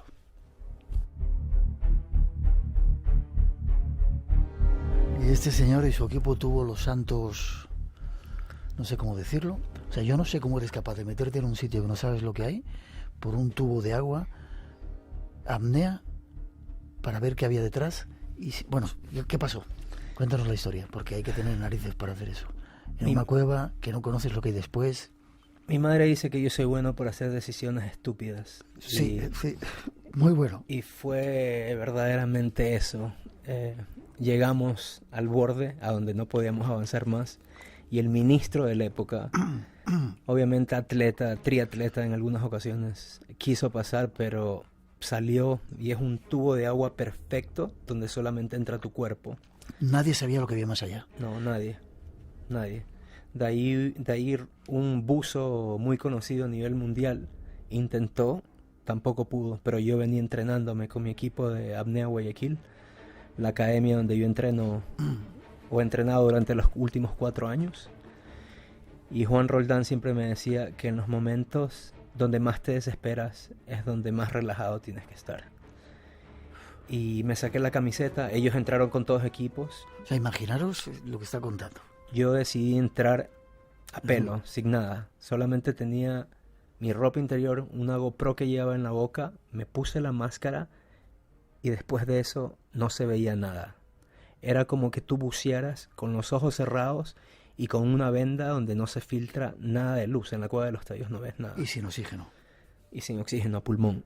Y yo sabía que tenía 45 segundos relajado para ir y 45 segundos relajados para venir. Una apnea de más o menos 1 minuto y medio. Yo sentía que el sargento me había amarrado una cuerda en la pierna, en el tobillo, y me dijo: donde algo pasa yo tengo que alarte, o donde no estoy seguro con lo que va a pasar contigo, que tengo que tratar de sacarte. Relájate, porque puedes quedarte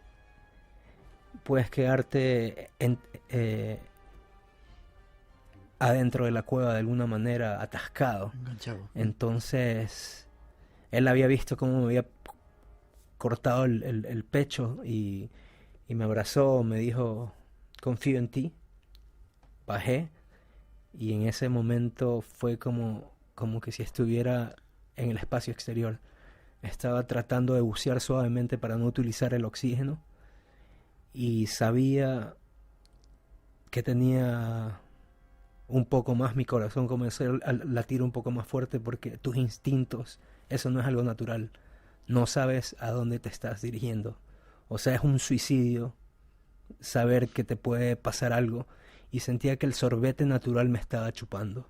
Entonces era casi como un río subterráneo, y yo seguía haciendo apnea, seguía relajado, no se veía nada. En el video de mi documental puedes ver las luces, pero no se ve nada. Y justamente cuando ya iba a comenzar a regresar, levanté un poco la mano derecha y sentí que había un poco de aire.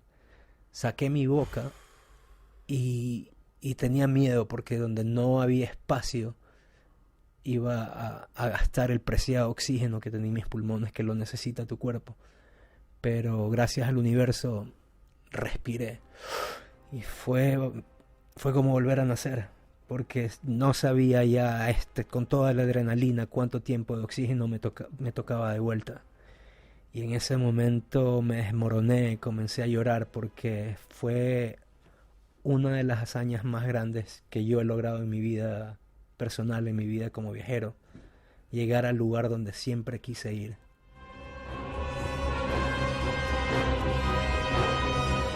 Y donde nadie había llegado, ¿no? Descubriste una parte de la cueva. Imagínate que sigues buceando y no hay oxígeno y no te puedes dar la vuelta. Estás zumbado, ¿verdad? Dicen que cuando pereces haciendo lo que amas, tuviste una buena vida como un guerrero, como un samurái. Vale, entraron los demás y... Yo fui el ancla, mi tobillo fue el ancla para que ellos solamente se alen de la cuerda y puedan pasar los 8 metros debajo del agua sin golpearse. Yo me golpeé en algunas ocasiones. Pasaron y cabe recalcar, siempre lo digo, el sargento Oscar Leonel Arce fue una pieza fundamental porque él tenía la cabeza fría para saber lo que teníamos que hacer nosotros. Pasaron todos. Éramos 4 o 5 los últimos que quedamos de la expedición. El caballero legionario había llevado a los otros 20 de regreso, les había mostrado el camino. Y fue fabuloso, me desmoroné, lloré. Fue un momento muy sentimental para mí. El ministro estaba muy contento y Manuel Palacios, que es uno de los que conoce la cueva, la bautizó como pasaje nómada en honor a mí, porque a mí me dicen nómada en el Ecuador por todos los viajes. Qué bonito. ¿Piensas volver a la cueva? Sí, en ese momento cuando tú estás caminando en la cueva y te pesa un envase de shampoo o un caramelo que llevas en tu bolsillo y maldices por qué estás allí en esa situación, por qué estás pasando por ese vía crucis, pero ya cuando sales y miras en retrospectiva, por supuesto, no. Y de hecho me gustaría llevarte a la cueva y poder compartir esta aventura contigo. Me encantaría. Espacio en Blanco. Tu cita con el misterio en Radio Nacional. Esta noche con Raúl Cabrera, todo un personaje, un nómada, viajero del copón, que me echan la bronca porque digo eso, que se ha dado unas cuantas vueltas por el mundo. Yo no quería hablar mucho más de la cueva, porque ya lo has contado, pero lo cuentas de una manera tan apasionada que mira cómo están las burbujas saliendo ahí. Saludos a todos. Llegas de Israel. En Israel has estado entrenando para hacer apnea y luego has descubierto una ciudad extraña. O sea, como te decía hace un rato, las coincidencias no... O sea, ya va más allá de lo que yo puedo entender de la vida. Fui a Egipto, a Dahab, a uno de los lugares más emblemáticos. Si eres un apneísta que entrenas buceo a pulmón, conoces Dahab. Fui a Dahab a quedarme un mes. El segundo día estaba constipado porque venía surfeando de Francia. El segundo día me reventé el tímpano derecho, debajo del agua. Sentí como que estaba en una burbuja en el espacio exterior y no sabía para dónde era arriba, para abajo. Por hacerlo de una manera irresponsable. Tenía sinusitis, bajé, me explotó el oído, salí. El doctor me dijo, se le acabó la apnea. A los 2 días me quería matar, no podía meterme al agua, no podía hacer nada. Tomé un bus desde el sur de Egipto y fui a Israel, que está al lado. Siempre quise ir a Israel, siempre quise visitarlo. ¿No lo conocías? No lo conocía. Lo posponía y fue la mejor decisión. Si tuviera que romperme el otro tímpano para volver, lo haría, con gusto. Y conocí a un par de personas y obviamente para ellos el profeta es Abraham, y como pasa en estas coincidencias, estaba en la mitad del desierto, no había nadie, y me encontré un tipo que se llamaba Abraham, que era de Egipto, y me escoltó los 400 kilómetros. ¿Era de Egipto? No, que era de Israel. Y me escoltó los 400 kilómetros hasta Jerusalén. Me invitó a quedarme en su casa, pero ya tenía un ya me iba a quedar en un hotel. Y cuando estaba subiendo me acordaba que en algún momento, en alguno de mis viajes en Asia, alguien me había hablado de una ciudad perdida. Me decía que era apocalíptica, como de Walking Dead. Y cuando tú viajas tanto y tú escuchas todas estas historias o leyendas urbanas, se quedan impregnadas en tu subconsciente. Y en mi cabeza estaba conocer Israel, conocer los lugares donde Jesús había visitado, muy aparte de las creencias católicas, pero me interesa como persona lo que lees acerca de él, sobre todo en los libros de J.J. Benítez. Pero en mi cabeza estaba una sola cosa, ir a la ciudad perdida. ¿Ya sabías dónde estaba? ¿Tenías idea? No tenía la más remota idea. La había pasado en el camino hacia el norte, pero no sabía dónde era. La gente no le gusta hablar de ella, la gente no conoce nada de ella. Mira que yo he estado en Israel muchas veces, primera vez que escucho eso. Estoy haciendo un pequeño documental que lo pueden ver en mis redes, es Raúl Noma, Facebook, Twitter e Instagram, una sola palabra, y lo voy a poner, el documental de cómo llegué. Bueno, conocí a una persona en el norte, la persona en el norte me dijo, sabes que es un área prohibida, es un área donde no es tan permitido que el público vaya normalmente, porque hace unos 50 años se dieron cuenta que el Mar Muerto se estaba secando. Y mientras el Mar Muerto se secaba, dejaba sedimentos, y estos sedimentos hacían que erosione mucho más rápido, y se han producido unos sinkholes, que son unos huecos gigantescos, y mientras tú pasas por algunas carreteras se han caído autopistas enteras, y tienen tanto temor porque puede pasar en cualquier momento cerca de la costa del Mar Muerto. Entonces, eventualmente en uno de los hostales conocí a 2 chicos y me extrañaba que estaban derrumbados en la cama durante 2 días. Los veía, les hablé porque necesitaba un cargador para mi teléfono, se me había perdido el mío, y me dijeron que habían caminado por Jordania 500 kilómetros, no sé en cuántos meses, y me decían que habían acampado en la ciudad perdida. Y yo, cuando me dijeron eso, lo cogí a uno de la camiseta, casi lo arrastré afuera del cuarto, porque cuando duermes en un hostal lo compartes con 12 personas, y le dije, necesito que me cuentes exactamente dónde está. Tenemos 4 minutos, ¿da tiempo a contarlo? Sí. Dale, venga. Bueno, me contaron dónde estaba, más o menos, me dijeron que no le diga al bus, a la persona, al conductor, dónde era, porque es un área prohibida, es un área... No sé si la han minado a propósito, pero varias personas me dijeron que hay minas. Cogí las coordenadas. En el camino me encontré a 3 chicas de Israel que estaban haciendo una peregrinación que dura 3 meses, caminan 1100 kilómetros. Y me dijeron que estaba completamente loco de remate, que estaba lleno de hienas, que en la noche salen a alimentarse. Una de ellas me dijo que allí era donde vivía el diablo. Yo le dije, ¿dónde vivía aquí? Donde vivía el diablo. Y me encontré con un neozelandés y estaba con otro amigo de Ecuador que había venido a visitarme, Ricardo Pérez, y los 3 nos condujimos hacia el sur. Pasamos por el Mar Muerto, teníamos el GPS abierto, y cuando le dije al conductor que pare, me dijo, absolutamente no, aquí no. Yo obviamente no quería insistirle porque no quería que levante una alarma, estaba anocheciendo, y nos dejó a 5 kilómetros, que era la próxima parada, con nuestras maletas, mochilas. Caminamos de regreso y había una cerca que decía, la entrada está prohibida a cualquier tipo de persona. Y de ahí habían otras señales en hebreo. En algún lado entendí como que habían minas, y comenzamos a caminar en la mitad de la noche con la luz del teléfono, y Ricardo se cayó y se fracturó un dedo y me dijo, sabes que esto no es para mí, yo me voy a regresar.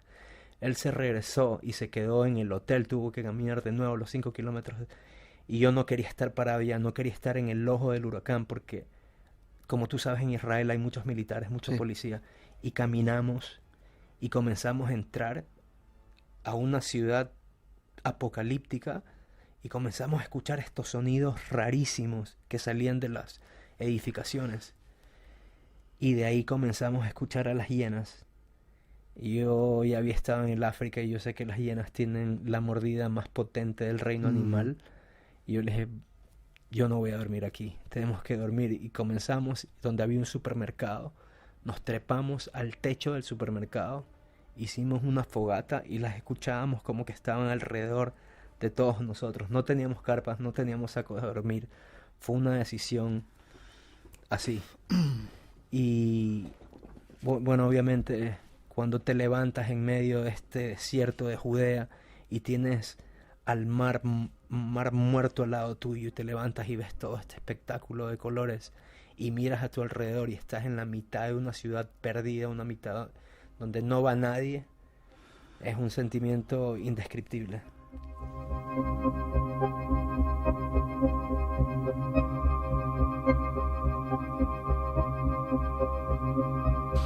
Desgraciadamente tenemos que terminar.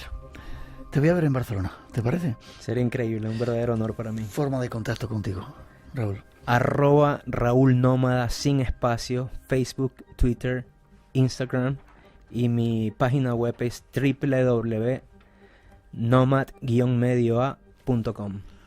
Como te digo, ha sido un placer. Es como si nos reencontráramos con alguien de la familia después de mucho tiempo, y de verdad que ha sido un honor y un placer. Espero seguir compartiendo contigo mucho rato, muchos viajes, muchas aventuras, y sobre todo la convicción de que los sueños se hacen realidad, ¿verdad? Exactamente. No importa qué tan grande o qué tan pequeño sea tu sueño, se cumplen. Y lo único que tienes que hacer es alcanzarlos. Te puedes cansar en el primer intento, pero el camino es largo y si sigues tratando, vas a llegar. Gracias por ser un ejemplo de ello. Gracias. Gracias a ti, Miguel.